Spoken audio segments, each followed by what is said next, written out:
হাতেই তো শোকেশের চাবি। এই বুড়ি চাবি দে। আমার কেউ নেই, কে নেবে আমার এত ধন সম্পদ, তুমি নিয়ে যাও। বাহ, প্রতিটা বাড়িতে চুরি করতে গিয়ে যদি তোমার মতো গৃহস্থ পেতাম তাহলে আমার কোনো চিন্তাই থাকতো না।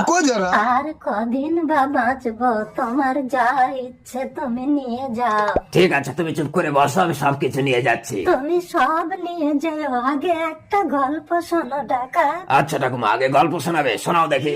একদিন এক বুড়ির ঘরে ডাকাত পড়েছে। বুড়িটা চিৎকার করে বলছে, পুলিশ পুলিশ পুলিশ। ওয়া বাবা, পুলিশ! কি হয়েছে বুড়িমা? আরে ডাকাত, তবে রে শালা, ওয়া বাবা, মরে যাবো, ছেড়ে দাও, চলে যাও। ডাকাতি করো,